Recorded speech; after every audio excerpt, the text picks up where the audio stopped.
volcanes.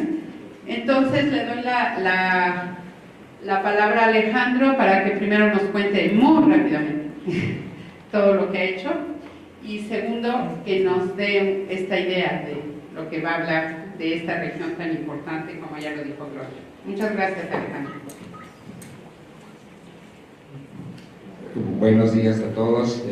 Pues primero que nada, muchísimas gracias, Elena, Gloria, por la invitación y la distinción de poder estar aquí con todos ustedes. Lucía, muchas gracias. Pues, la verdad es que preferiría ser relativamente breve en términos de lo personal, pues soy biólogo de formación o de formación de biólogo, se van a dar cuenta después.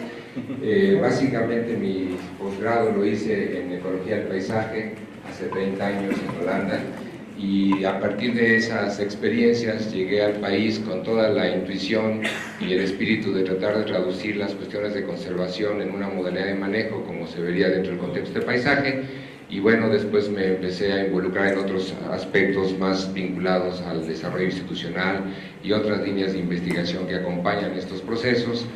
Dejé imbricarme mucho por trabajar en grupos de trabajo interdisciplinarios con grupos principalmente de las ciencias sociales y humanidades, y finalmente pues bueno, ahora estoy en otras cosas. Actualmente ocupo un puesto que trata de fomentar la internacionalización de la UNAM, y esa es mi tarea desde hace unas semanas para acá.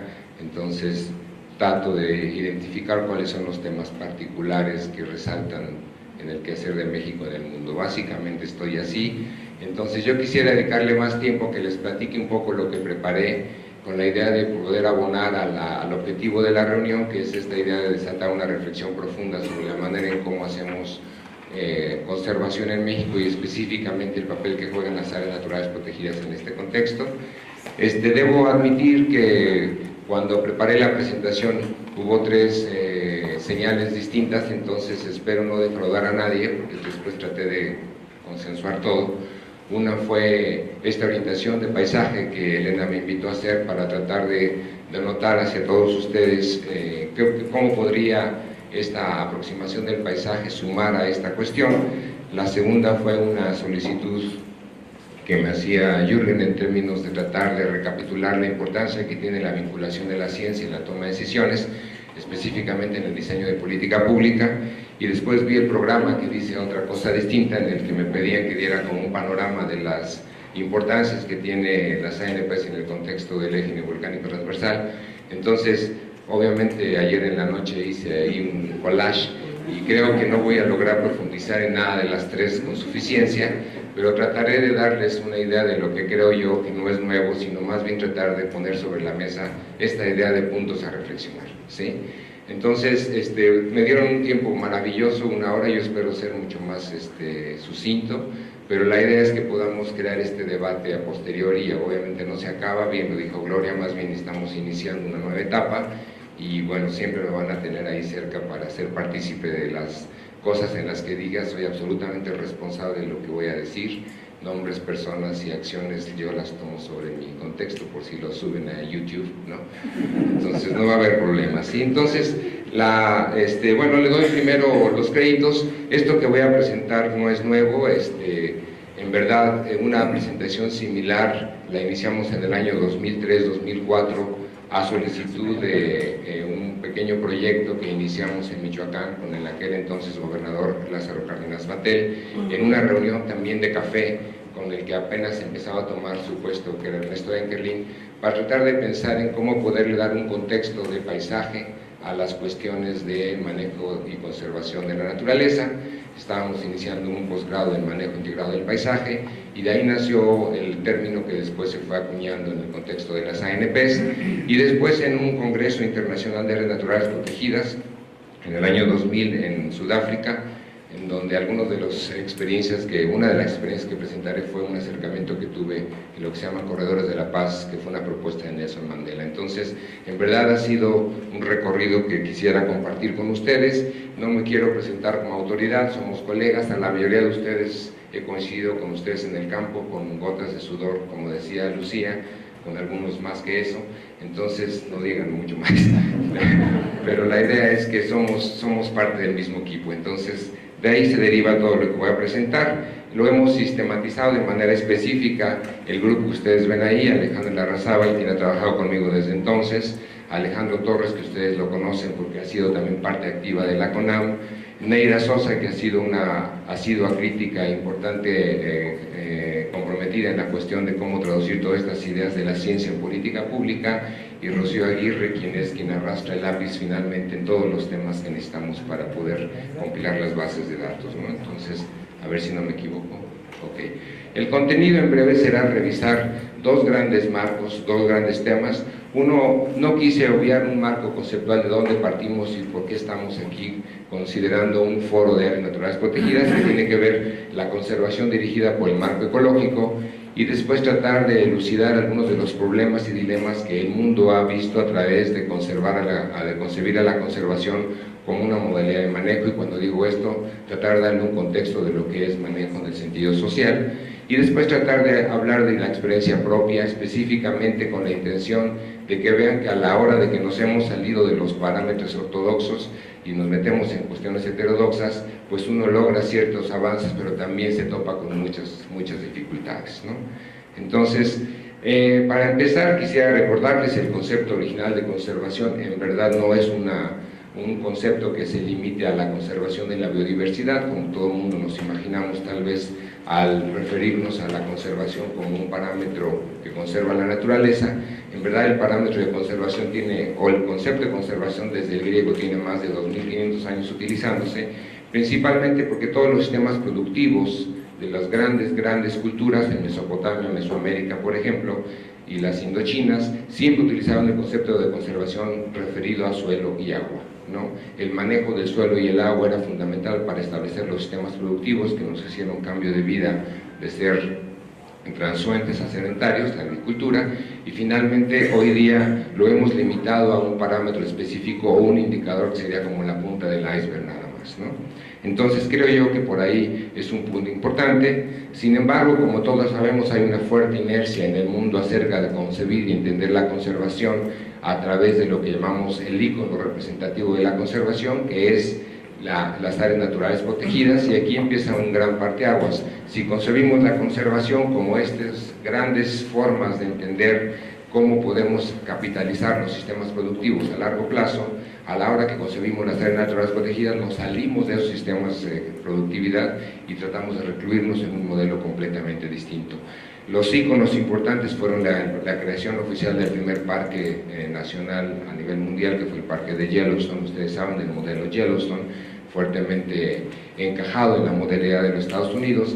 El principal criterio que utilizó en ese entonces el Congreso de Estados Unidos para delimitar este modelo fue que era la única área relativamente pristina de lo que quedaba de la naturaleza después de la fuerte colonización de 150 años que se había dado por europeos en el norte de América, obviamente desconociendo que había ido por 20.000 años presencia humana, ¿no?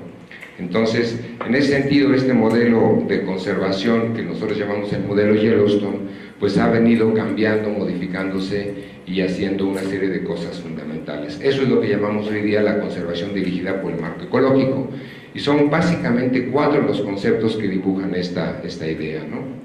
La meta principal es buscar tanto mantener los procesos evolutivos como la integridad funcional de los diversos niveles de organización ecológica. Las especies como único objeto sobre el cual actúa la selección natural deben ser mantenidas a ultranza. Los objetos de conservación deben ser relevantes o majestuosos, pero sobre todo representar valores tangibles. Y tal vez el último, el decreto de los parques, es considerado como el fin último a partir del cual toda acción se dirige a excluir toda huella humana pasada, presente o futura. Algunos de las citas que voy a poner, como la presentación la vamos a poder divulgar, no sé de qué manera, no se preocupen por anotar los detalles, la van a tener, pero finalmente John Terbush, como ustedes saben, es uno de los grandes íconos de la conservación y defensor del modelo de parques nacionales. Entonces, él realmente tiene un libro muy bonito que habla sobre todos estos principios, y si ustedes ven aquí, vamos a resaltar que estos 4 parámetros es todavía lo que tal vez crea una gran disputa entre las personas que nos dedicamos a la conservación, porque todavía hay algunos que estamos absolutamente convencidos que hay que conservar las especies a ultranza, ¿no? Llámese monarca o teporingo o lo que ustedes quieran, ¿sí? Hay algunos que piensan que los niveles de organización ecológica es lo único que hay que mantener, ¿no? Los ecosistemas, los hábitats de las especies, ¿sí? En donde sobre todo las especies relevantes tienen que ser tangibles, es decir, no podemos conservar aquello que no se ve, aunque se sienta, ¿sí? Y finalmente, pues los parques nacionales es el ícono más importante que nos cobija, o como decir, una vez que establecemos un parque nacional, logramos el objetivo, creemos que estamos del lado de lo que es lo lógico, ¿no? Algunos de los protagonistas que encadenan esto, obviamente los conocemos relativamente bien, tomé algunos ejemplos simplemente para ilustrarlo, y esta idea de presentarles algunos íconos es porque esto no se aparece, no dejan de ser íconos simplemente porque esta visión esté presente, pero sin duda esta manera de cómo nos aproximamos a poder entender el marco conceptual de la conservación, pues obviamente ha quedado en el punto de que no logramos conservar la punta del iceberg, sino estamos entendiendo sobre qué subyace a esto, ¿no? Y claro, pues aquí les dibujo el que ha sido motivo de mi existencia, el teporingo, ¿sí? Entonces, no quisiera comentarles mucho más, tal vez obvié mencionar que durante unos 15 años de manera contigua a la sombra de Marcelo, digo a la sombra porque siempre iba caminando adelante, pues, nos formamos varios de nosotros en el tema de conservación a la luz del teporingo. Aquí quise presentar dos gráficas importantes, ¿no? Yo creo que sí ha habido una cantidad de logros en el concepto de conservación. Lisa Notron publicó un artículo muy bonito en el 2005, donde sintetiza de manera muy contundente cómo hemos venido incrementando este esfuerzo. Aquí si vemos los años, podemos ir viendo en términos de cuánta área se ha logrado incorporar al modelo convencional, lo que podríamos llamar la conservación en el mundo, y como ustedes pueden ver hay un gran parteaguas aquí, 2 o 3 umbrales importantes en donde a partir de los 80s o los 90s todo el mundo nos dimos a la tarea de incrementar la superficie de conservación basada en el decreto de las áreas naturales protegidas, tanto en número como en superficie, ¿no? Hoy día tenemos más de 100.000 áreas naturales protegidas, probablemente ya hasta me quedé corto con los datos, y cerca del 14% de la superficie del mundo tendría que tener bajo jurisdicción legal un modelo de conservación. El primer dilema, y aquí empiezo a ponerles un poco ya aspectos que me parece importante destacar, ¿no? El primer dilema es que nos hemos dado cuenta que las especies no ocurren aisladas, ¿no? En general, siempre que tratamos de hacer la conservación de una especie, nos encontramos con la visitud que ésta está ligada a una cantidad de formas de aproximación. Este modelo de simplificar la naturaleza a partir de una especie ha sido un modelo muy recurrente en la ciencia, y a pesar de que el evento está dirigido a ver de qué manera la ciencia puede ayudar a dirigir la política pública, también quiero decirles que sería bien importante que aprendamos que los tomadores de decisiones, los funcionarios también nos enseñan, o nos deberían enseñar muchos a los académicos, porque muy a menudo estamos haciendo tipos o temas de investigación que están fuera de la realidad, porque justamente nuestra realidad como investigadores es simplificar la naturaleza a cosas en la manera en que no opera. Y por supuesto, a la hora que nuestros resultados los obtenemos, son contundentes para una pequeña parte de esa realidad que queremos que se traduzca en política pública, y no puede ser porque la realidad es mucho más compleja. Entonces, el primer dilema es: las especies no están aisladas. El segundo dilema, bueno, si las especies no están aisladas, la ciencia desarrolló otros niveles de organización, el enfoque ecosistémico, perdón, no pasa nada, ya no me acuerdo qué viene aquí. Bueno, voy a decirlo a ronco pecho porque algo falló, ¿sí? El enfoque ecosistémico, debería de salir algo, no me acuerdo que estaba ahí. El enfoque ecosistémico, bueno, básicamente, como nosotros sabemos, los niveles de organización biológica están organizados desde el sistema de los genes, las poblaciones, las especies, los ecosistemas, etcétera. Entonces, si bien reconocemos que las especies no ocurren aisladas, la manera o el enfoque que evolucionó fue pensar cómo podemos entonces trabajar con ecosistemas y trabajar sobre el concepto de integridad funcional de los ecosistemas. El gran problema del segundo dilema es que todavía hoy día no nos ponemos de acuerdo con qué es un ecosistema, dónde inicia y dónde acaba, y por lo tanto, hasta dónde podemos nosotros pensar que podemos manejar o conservar los ecosistemas si todavía no existe un mecanismo consensuado de cómo funciona la naturaleza a partir de esos agregados que son funcionales, son energéticos, son de intercambio, son activos, son dinámicos, y podría hablarles de algunas de las propiedades del ecosistema que sin duda son importantes para entender el funcionamiento de la naturaleza, pero que a la hora que pensamos en la conservación como una modalidad de manejo y que le damos un contexto social, el manejador quiere saber en dónde empieza y dónde acaba. Y esta realidad ha sido uno de los principales problemas por los cuales se vuelve un segundo dilema. El tercer dilema es la expresión geográfica, que está referida a este tema que hablábamos hace un momento, en términos de poder saber justamente a la hora de definir alguna acción un espacio definito. Los espacios obviamente los consideramos como el objeto de estudio de la geografía como tal piensa que estos espacios tienen alguna construcción social y por lo tanto el espacio no es un espacio físico, es una construcción social, y al ser una construcción social entonces tenemos que entender quiénes son esos actores. Cuando decimos una construcción social, implica un proceso histórico, y cuando implica un proceso histórico, implica un proceso cultural. Y si es cultural, hay sensaciones, emociones, pertenencias, etcétera, de lo que voy a hablar más adelante, y por lo tanto, cuando queremos hacer manejos y no sabemos con quién estamos tratando, probablemente seamos un sonido ciego en este contexto de la realidad, ¿sí? Obviamente hemos pensado a una serie de alternativas de cómo resolvemos esta complejidad, a eso nos hemos dedicado los investigadores por décadas, y hemos tratado de simplificar la realidad a partir de modelos que les llamamos de alguna u otra manera manejables.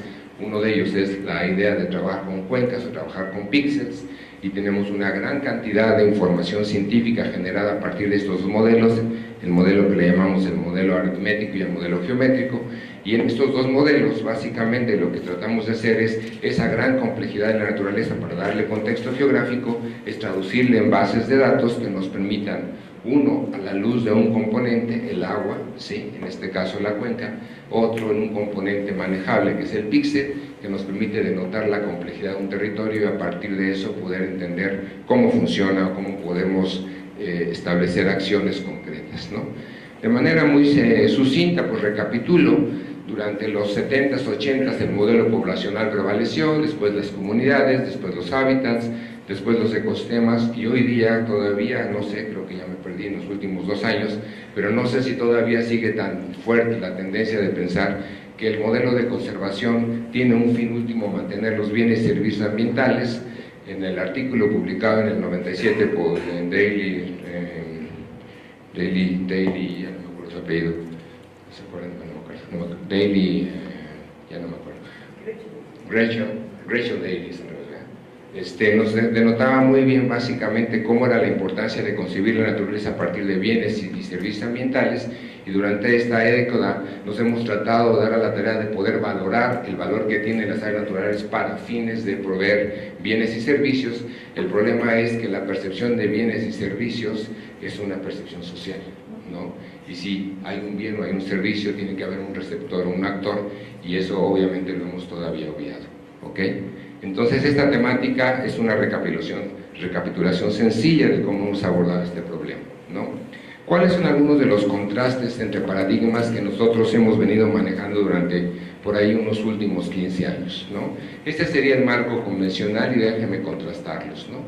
La primera es concebir que la conservación de la biodiversidad se presenta separada de la presencia humana como una propuesta a largo plazo, ¿no? Esta idea de poder o separar la natura de la cultura todavía prevalece, y si levantáramos aquí la mano, quien dice, no, yo quiero conservar mi área a costa de lo que sea, probablemente cuando decimos a costa de lo que sea, es a costa de la principal amenaza, que es algún grupo social que tiene algún tipo de interés, ¿no? La otra propuesta es concebir que la biodiversidad es inseparable de los seres humanos, de modo que los valores ecológicos y culturales serán igualmente considerados para garantizar la conservación a largo plazo. Estos contrastes fueron las propuestas que subyacen a la propuesta, al ejemplo que después les voy a presentar. En la mayoría de los casos, las especies es el factor más importante para la conservación.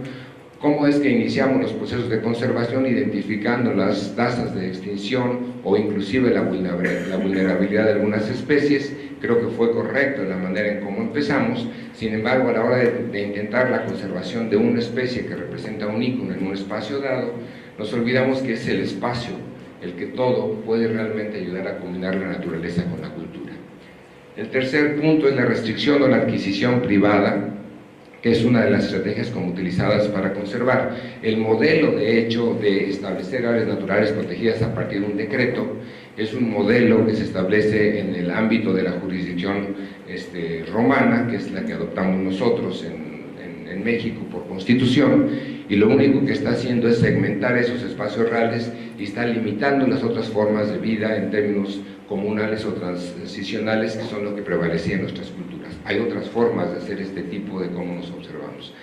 La contraparte es, la mayor parte de las áreas naturales de conservación no son restrictivas ni excluyentes, sino que facultan a los locales a convertirse en aliados a la conservación. A la hora que establecemos un decreto, alguien pasa a tener poder, y después voy a hablar del concepto de territorio, ¿sí? Y finalmente, las ANPs están claramente delimitadas y muchas veces están aisladas de su contexto espacial. De hecho, el fin último de establecer una ANP es volverla una cajita de cristal, ¿no? Y obviamente a la hora que estamos pensando en cómo estas podemos o ser vulnerables o hacerlas menos vulnerables, es cuando las ANP son fundamentalmente para garantizar a largo plazo la biodiversidad y los rendimientos de los sistemas productivos. Si lo concebimos de esa manera, tendríamos que pensar en cómo se involucran los actores que son los beneficiarios directos e indirectos, ¿no? Por lo tanto, esta idea de paisaje, que es lo que voy a tratar de poner a colación, es cómo la perspectiva de paisaje nos puede ayudar en las tareas de conservación, ¿sí?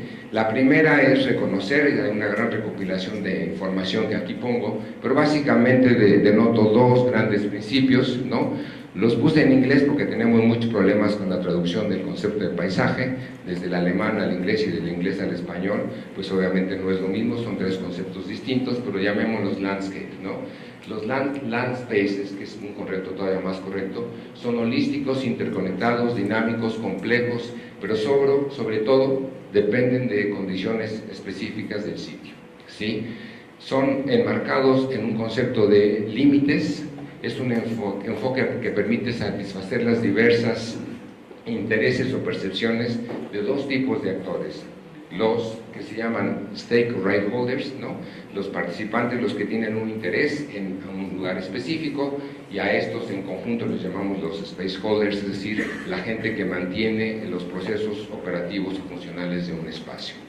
Esto se los pongo porque nunca hubo oportunidad, en los 8 años trabajamos de cerca con Ernesto Enkerlin, de documentar temáticamente, conceptualmente, a qué nos referíamos con conservación o manejo integrado del paisaje, y creo que todavía es una de las líneas estratégicas de la CONAM y que creo que se nos tenemos que abundar.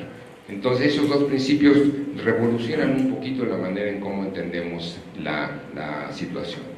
Quiero pasar a un ejercicio que, justamente derivado de una propuesta, decidimos tomar en marcha en términos de lo que sería cómo poner en práctica esta visión del paisaje, ¿no? Esta idea de manejo integrado del paisaje, conservación participativa del paisaje, nos dimos a la tarea de hacer un ejercicio a solicitud del gobernador del estado de Michoacán y tratar de poner a través de una serie de talleres con un fin último, ¿sí?, de poder conceptualizar y consensuar intereses de conservación en el estado de Michoacán, a través de una serie de talleres, cuáles eran los intereses de los diversos actores. El primer gran aprendizaje fue que si nosotros sentamos a funcionarios del gobierno, a académicos de diversos sectores o temas, o a actores locales con diversos intereses, y los ponemos sobre una serie de mapas relativamente elaborados con cierta calidad temática, para poder definir cuáles eran sus intereses de conservación, fue un ejercicio sumamente interesante. Aquí les demuestro la síntesis. Los actores locales, por ejemplo, identificaban las áreas en rosa, estamos hablando del año 2004-2005, ¿sí?, como las áreas en las que ellos consideraban que podían tener intereses de conservación por sus propios sistemas productivos. El gobierno, los funcionarios en turno de las diversas dependencias, seleccionaban cerca del 20% del territorio de todo el estado, marcadas en gris, porque ahí tenían sus programas específicos, ¿no? La Secretaría de Comunicaciones y Transporte, la CONAFOR, etcétera, etcétera, etcétera, ¿no? Los académicos, que nunca dejamos de ser ilusos, queríamos conservar el 70% del territorio del estado de Michoacán. En todos lados de Michoacán había una especie endémica, un hábitat específico, algo majestuoso, estaba el patio de mi casa, lo que ustedes quieran, todo había ahí, 70% del territorio. Obviamente este primer ejercicio nos llevó 2 años, tuvimos que hacer toda una serie de talleres, recorridos, etcétera. Todavía teníamos habilidades o cierto control sobre el Estado para poder hacerlo, a lo mejor fuimos ingenuos. Tenemos una publicación que está en internet, la pueden revisar en todo detalle para que si conocen la experiencia o la quieren conocer en detalle la puedan revisar. Este es el único ejemplar que no sé de dónde salió, pero te lo regalamos. Después les consigo uno. Sí. Sí. Entonces fue una experiencia muy bonita porque nos dimos cuenta primero de un gran aprendizaje. Si nosotros juntábamos, a ver si me voy a regresar, si nosotros juntábamos en talleres a todos ellos a tomar decisiones, hablábamos un idioma completamente distinto. Obviamente no podíamos llegar a ningún tipo de resolución consensuada porque estábamos hablando de percepciones completamente distintas. También a la hora que lo hacíamos por sectores nos dimos cuenta de que había diferencias. Un académico que trabaja con suelos, o uno que es social, o uno que es historiador, o uno que es geólogo, tenía intereses distintos. Obviamente fue muy interesante ir armando todo esto a la luz de un solo resultado. Aquí está la cartografía básica, no tenemos colores, dime, señálame las áreas que tú conozcas que tienen valor o que deberían ser parte de un modelo de conservación de este Estado, ¿no? Como política. Y este ejercicio aterrizó en este libro. Después lo que hicimos desde el punto de vista del análisis de paisaje fue primero tratar de sobreponer todas las áreas, ¿no? Para poder identificar en dónde tenemos espacio en donde los tres sectores había coincidencia. Y básicamente ahí ven muchos colores, entre más intenso es el verde son las áreas donde había sobrelapamiento, ¿sí? Después les quisimos dar un tratamiento un poquito más fino, que fue tratar de ver cómo podemos incorporar algunos elementos que existían en bases de datos, diversidad alfa y beta, principalmente tomando en cuenta los tipos de vegetación como un parámetro de diversidad, y a partir de ellos tratar de reorganizar los espacios en términos de conectividad, que eso hoy día lo podemos hacer relativamente fácil porque tenemos bases de datos relativamente buenas a escala 1 a 250,000 para todo el país, ¿no? Entonces, con todo este ejercicio fuimos simplificando y ya pusimos un resultado como este a la mesa de trabajo de los propios talleres para poder validar si la gente estaría de acuerdo en modificar relativamente sus límites a partir de una propuesta relativamente más consensual. ¿Sí? Este ejercicio acabó en esta propuesta que se vierte en ese libro, que fue la identificación de 13 áreas que cubrían alrededor del 24% del Estado, en donde creíamos que podíamos pensar que sería la propuesta del Sistema de Áreas Naturales Protegidas del Estado de Michoacán, en donde el concepto de conservación era paisajes importantes para poder mantener. A partir de esta experiencia, quiero que pongan atención en esta zona que está aquí, Tierra Caliente, ¿no? Si les suena familiar, pues se acuerdan, ¿sí? Esta zona de aquí obviamente es el área de Infiernillo, Sicuirán e Infiernillo, y en esa zona nos dimos a la tarea de traducir, dijimos, ya lo hicimos, ahora tenemos estos consensos, el paisaje funciona, ¿cómo le hacemos para que esto se convierta en política pública? Y para que se convierta en política pública hay que buscar un decreto. El primer efecto fallido que aprendimos, les estoy confesando que hemos aprendido, no hemos terminado y seguramente seguimos cometiendo errores, fue que los políticos y los científicos, con todo el conocimiento que teníamos, decidíamos sobre cómo organizar esta información y pensamos, supusimos que ahora los actores locales simplemente tenían que sumar a esto, puesto que ya teníamos un modelo consensuado. Este estudio de caso de Tierra Caliente, Michoacán, lo encabezó Alejandro Torres y Neira Sosa durante algunos 3 años de trabajo y básicamente fue retomar este primer ejercicio que ya teníamos a nivel del Estado y aterrizarlo, ¿no? No quiero obviar la complejidad de este territorio. Si lo queremos ver en términos de bienes y servicios ambientales, son de las zonas menos favorables para todo esto. Como ustedes saben, son aspectos que le llamamos las condiciones o el ecosistema predominante. El tipo de vegetación dominante son selvas bajas caducifolias, matorrales xerófitos, bosque espinoso, etcétera, condiciones que son absolutamente vulnerables a algunos atributos que tienen que ver con el cambio climático, ¿no? Esta es la zona en cuestión. Se llevaron a cabo, para sintetizar también el trabajo, todavía no terminamos el artículo de esto, tampoco hemos terminado la tesis de doctorado de Alejandro Torres, pero pues espero que me escuches ahí para que te apliques, ¿no? Se llevaron a cabo 116 asambleas, ¿no? 71 ejidos, para llevar a cabo actas de anuencia, con 5 reuniones con pequeños propietarios, con la obtención de anuencias de los participantes, y aquí voy a mencionar algunas algunas de las experiencias que llevamos a cabo en términos de todo el proceso de construir socialmente el proceso de apropiación de la reserva, ¿no? Recorridos obviamente para reconocer sitios, nos hablaban de cosas majestuosas que no dábamos crédito, pues tuvimos que hacerlo en campo. La utilización del SIG participativo, todo el tiempo con la tecnología de punta, con una tablet llevando a la gente en campo para que pudiera marcar donde decía que estaba lo que tenía que estar, y todos esos ejercicios, ¿no?, en donde nos dábamos cuenta que la gente tiene un enorme conocimiento local para detectar o informar qué está pasando en qué lugares, ¿no? Esta consulta se mantuvo, fue relativamente exhaustiva. Finalmente quiero decirles que creíamos que estábamos logrando transferir a lo que sería la política pública de un modelo que sería el establecimiento de la Reserva de la Biosfera de Sicurán y Fernillo. Esto se hace el 30 de noviembre del 2007, se decretan 265,000 hectáreas, zona núcleo de 22,000 hectáreas, una zona de amortiguamiento con el resto, y aquí vemos algunos de los estados, de los municipios que están involucrados, y si les suena, porque las noticias recurrentes hoy día los mencionan, pues sí, es ahí el alma mater donde pasan todas esas cosas, ¿no?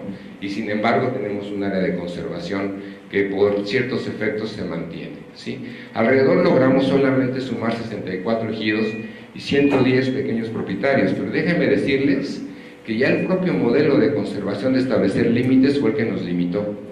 En verdad había más ejidos interesados, pero ya en algún momento tenemos que ir hasta aquí porque si no, no podemos decretarla. Primer gran aprendizaje de la política pública iba atrás de los intereses sociales. El decreto no permite la plasticidad. Tan no permite que hoy día tenemos que retomar, reclasificar, recategorizar áreas para poder dar cabida a los que sí se hacen bien las cosas, a los que no lo hacen. Esta primera experiencia fue muy interesante. Obviamente podía platicarles mucho más de algunos otros temas, ¿no?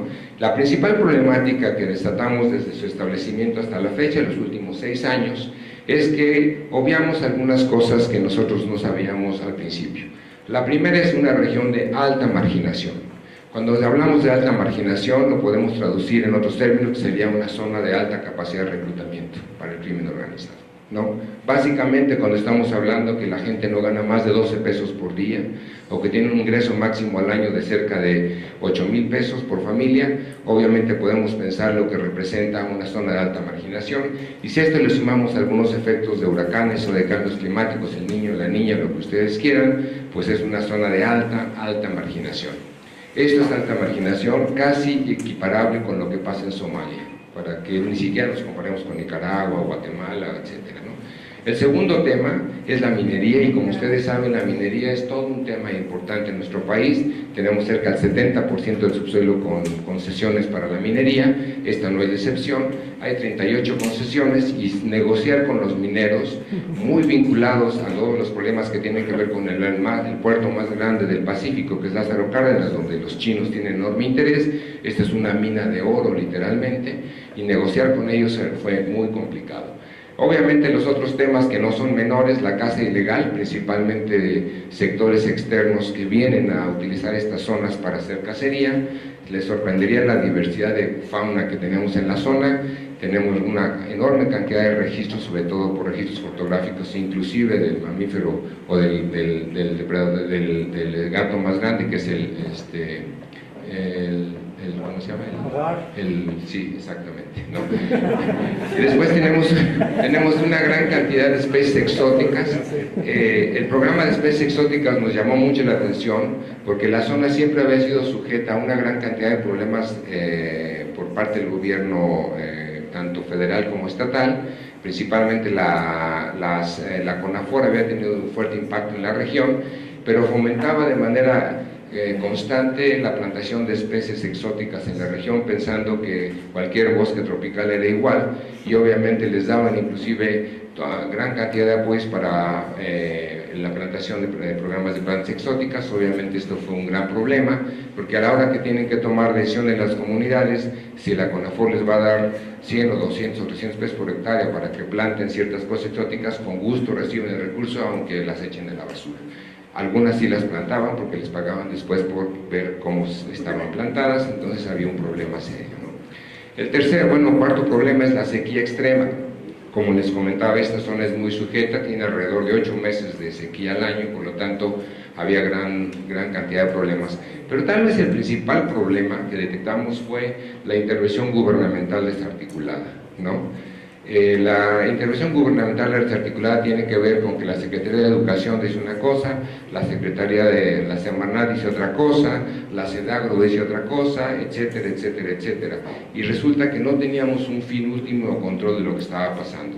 Aquí les muestro un poco lo que decidimos hacer. Los últimos años hemos estado trabajando directamente con el fortalecimiento de los núcleos sociales de base, que son los ejidos y comunidades. Principalmente está dominado por un modelo ejidal, y a partir de ellos tratar de organizar o articular el establecimiento de la política pública. Me llevaría un poco de más tiempo platicarles en lo que estamos trabajando en este momento, pero créanme que el empoderamiento de los actores locales para poder articular la política pública ha sido el principal instrumento que hoy día hace que todavía podamos hacer una gran cantidad de aspectos de conservación en una zona de alto conflicto. Realmente es sorprendente todo lo que podemos ver en esta zona, ¿no?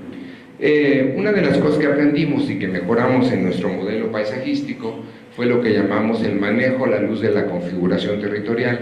Nos salimos del contexto convencional de pensar que los actores locales iban a ser simplemente actores pasivos y tendríamos que ser ellos los que nos definieran el tipo de territorios sobre los cuales estamos manejando, y a partir de eso cambiar inclusive la agenda académica y cambiar la agenda política sesgada a los intereses de los actores locales, ¿no?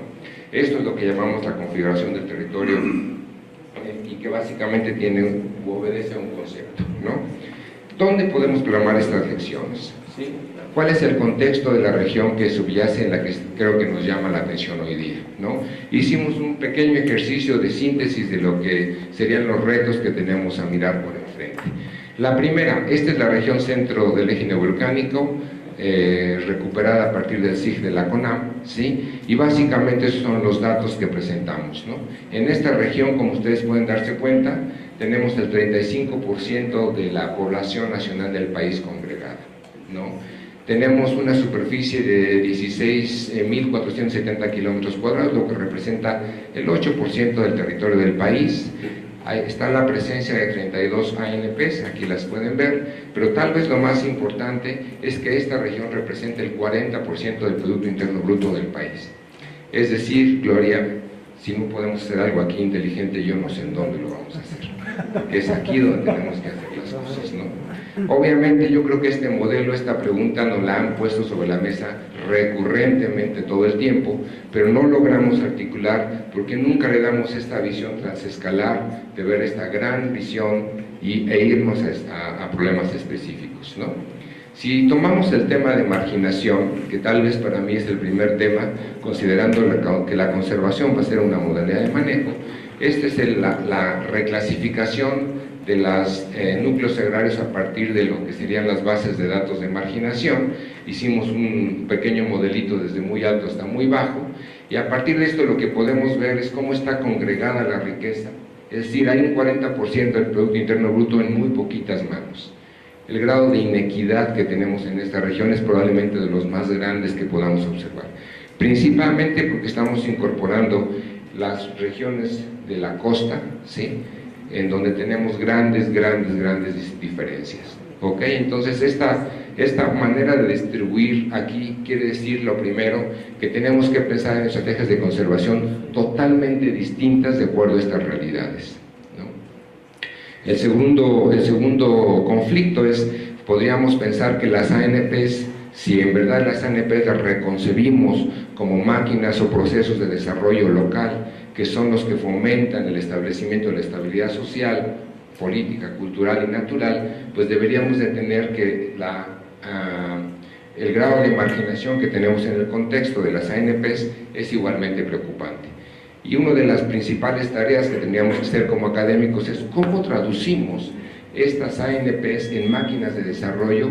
Si es política pública, entiendo que es política pública, tendría que ser, por un lado, mantener el capital natural y reducir el grado de marginación de las poblaciones. Si eso no lo logramos, pues no estamos haciendo bien la política pública, porque de acuerdo a Cabrero, pues son todas estas reglas y acciones concertadas que se logran para poder hacer que la calidad de vida de las personas mejore. Sí, a lo mejor me equivoco en la definición, pero por ahí está Neira, que es su tema de tesis, ¿no? Ok. En el sentido estricto, si quisiéramos hacer un pequeño análisis comparativo para saber los retos que tenemos, esta sería la cubierta del suelo en el 76 y la cubierta del suelo en el 2014, y aquí tendríamos la matriz de cambio, en donde plasmamos cuáles han sido los cambios más importantes que han ocurrido, ¿sí? Y sin duda lo que vemos es que hemos tenido una gran cantidad de procesos de recambio de la vegetación, de la cubierta vegetal. Obviamente aquí podemos ya entender en dónde tenemos problemas. Para poder ver dónde tenemos problemas es mejor verlo en un modelo más sencillo. Esto serían las áreas naturales protegidas, y la primera pregunta es, como lo demostró Figueroa y Sánchez Cordero y muchos otros, en términos de qué tanto las áreas naturales protegidas, ¿sí?, han logrado mantener, abatir o reducir al menos estos problemas de cambio de uso de suelo. Y obviamente cuando las vemos en este contexto, ¿sí?, nos damos cuenta que las tasas de cambio dentro y fuera de las ANPs ha sido prácticamente el mismo, es decir, muchas de las cuales, como ustedes saben, las podemos considerar como áreas naturales protegidas de papel, como dice la literatura, porque no hemos logrado que al menos en este indicador se reduzca su impacto, ¿sí? Esto sería específicamente la tasa de cambio que tendríamos considerando únicamente las áreas naturales protegidas, y es equiparable con lo otro. Ahorita lo vamos a ver con otra gráfica, ¿no? Aquí está, si lo comparamos única exclusivamente entre el 76 y el 2004, en términos de cuánta cobertura teníamos, ¿sí? Aquí el cambio importante que pueden ver, la cobertura antrópica, teníamos 29 en el 76, y en el 2014 tenemos casi 33%, un poquito de más, son 4% de cambio. El problema más importante es que la mayor parte del cambio se está dando en el contexto de las áreas naturales protegidas, ¿sí? Es decir, si quisiera regresar, vean ustedes, aquí lo pueden ver, resulta que en las costas donde la gente es más pobre no hay cambio, ¿no? Entonces, ¿qué está pasando en estos contextos? Obviamente nos podemos ir a las zonas de alta población, de alta producción, etcétera, donde está el 40% del Producto Interno Bruto, y ahí nos vamos a dar cuenta que a medida que crecemos en economía, decrecemos en capital natural, ¿sí? Este es el mapa de procesos de cambio, donde podemos ver en puntos rojos, ¿sí?, donde tenemos los conflictos. De esa manera podemos identificar con exactitud en dónde tenemos un conflicto, ¿sí? Y obviamente lo que queremos indicar es que aquí, que a pesar de que hay una gran cantidad de riqueza en el sentido convencional, no logramos traducir esa riqueza ni de conocimiento ni de capital económico en un modelo de conservación asequible. Tampoco podemos pensar que el modelo de conservación debe ser que todos nos volvamos pobres, porque entonces podemos conservar más. Eso tampoco va a funcionar, ¿sí? Por si se les ocurre, ¿no? Okay. Bueno, esa es la síntesis de los procesos de cambio, que sería la tabla que ilustra el mapa anterior. Los procesos de alteración, aquí quise resaltarlo. Si bien hemos tenido una tasa de deforestación relativamente baja, ¿sí?, comparado con el resto del país, si lo comparamos con el sureste sería relativamente baja, si vemos el grado de secundarización que tenemos. Casi el 35% de la región tiene un enorme grado de secundarización, ¿sí? Este proceso de secundarización es el que más nos preocupa, porque el paso a después de la deforestación o procesos irreversibles es muy cercano, y depende mucho de cómo atendemos esto. Es menos importante pensar en cómo recuperamos una zona reforestada de 3 hectáreas a cómo conservamos una zona que se perturbó y que tiene 10.000 hectáreas, porque esos son los impactos importantes. Los impactos importantes están en los procesos de secundarización. Obviamente, ¿qué es lo que debemos hacer? ¿Cómo debemos manejar todo esto? ¿Cómo caminamos hacia la sustentabilidad? Ha habido toda una serie de acciones y propuestas en el sentido científico, académico. Lo que se ha propuesto mucho es ponerle mucha atención a fortalecer los sistemas de gobierno, el modelo de Elinor Ostrom que todos conocemos, bueno, algunos, ¿no? Entonces, la idea del modelo de Elinor Ostrom se basa básicamente, el 30% de su contribución a nivel mundial lo basó en experiencias en México, en donde sabíamos que hay ciertos grados de comunidades que han tenido su capacidad de organización muy consolidada, y por lo tanto, independientemente de su grado de marginación, logran establecer sistemas de gobierno que los hacen ser partícipes o no, depende de la decisión de cómo se canalice, de una acción concreta de manejo, ¿no? La idea más importante es que para caminar hacia la sustentabilidad uno no puede brincar de una situación totalmente terrible a una situación perfecta. Este modelo de que simplemente porque implementamos una área natural protegida, dentro está bonito y fuera está feo, tenemos que olvidarnos de eso. Son procesos de largo plazo, de recuperación de sistemas de gobierno, de recuperación de reestructura social, tejido social, de recuperación del suelo, de manejo del agua, y todo esto lo podemos modelar. De hecho, lo hemos modelado. Es el modelo que propusimos para Monarca en el año 2006 hasta 2010 dentro del ordenamiento ecológico territorial de lo que llamamos el país de la Monarca, y creo que se quedó en el escritorio porque nunca realmente se llevó a la práctica, ¿no? La idea del manejo participativo implica reconocer que los sistemas productivos están vinculados a los sistemas naturales y estos ciclos son manejables o que pueden modelarse a partir del tiempo y a partir del espacio, específicamente en los momentos críticos del año, ¿sí? Con esta diapositiva simplemente creo yo ir terminando esta presentación para decir que la verdadera meta que tendríamos que buscar, tanto académicos como funcionarios, es la construcción de este marco transdisciplinario que nos permita iniciar con un modelo de reflexión en donde podemos sobre la mesa los intereses, llegar a una serie de acuerdos o metas comunes y tratar justamente de salirnos cada uno de nuestra manera de cómo trabajamos para poder atender las prioridades que resultan importantes, ¿no? Estamos convencidos que la definición de la configuración territorial, entender el espacio como un actor que nos congrega, nos ayuda muchísimo a poder definir acciones comunes. Salirse de las ANPs yo creo que es el reto más importante que tienen ustedes en la CONAM. Los actores que están dentro de la CONAM es no ver a las ANPs como su objeto de conservación, sino ver a la ANP como el objeto que vincula con el contexto, ¿sí? Que lo vincula con los actores de fuera. Y esa parte creo que no hemos totalmente sido entrenados, porque nos implica tener una capacidad de gestión externa con los actores, porque nuestro espacio está dependiendo de cómo manejamos el contexto, no cómo manejamos el interior, ¿sí? Básicamente aquí presento dos de los ejemplitos en los que hemos estado trabajando. Tenemos dos ejemplos importantes, uno que sería el bosque de agua, otro que sería la propuesta de GIZ del corredor biológico del eje neovolcánico transversal, y a pesar de que son esfuerzos que me parecen importantes, si los vemos en el contexto de lo que representa en la región, todavía no vemos que sea significativo. Habría que tener varios ejemplos como estos, armonizados unos con otros. Y probablemente lo primero que hay que armonizar es entre estos dos, ponernos de acuerdo bajo qué definiciones están dando. Ninguno de los dos tiene límites sociales, por ejemplo. Son construcciones completamente asociales, ¿no? Acabo prácticamente comentándoles cómo es que todo esto lo aprendí, o no crean que fue inspiración profunda, ni la lectura, ni nada de eso. Esto lo viví de cerca en una presentación que hizo Nelson Mandela en el año 2000, y básicamente esta es la propuesta que él proponía, ¿no? Una región que tenía 50 años en guerra, que se acuerdan de los Boers y el apartheid y todo lo demás.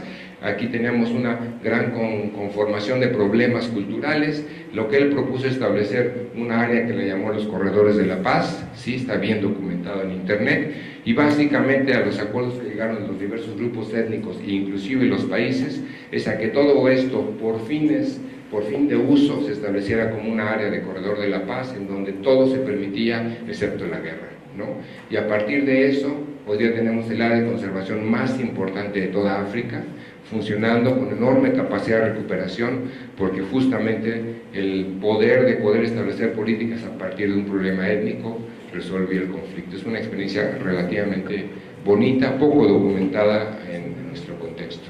Quiero acabar con esta imagen, básicamente en donde me parece que denota mucho lo que los científicos a veces entendemos con la ciencia, pero es una nota que me parece muy bonita de Eduardo Galeano, ¿no? Los científicos dicen que estamos hechos de átomo y queremos obviamente predecir lo que podemos hacer, pero en verdad estamos hechos de historias. Gracias.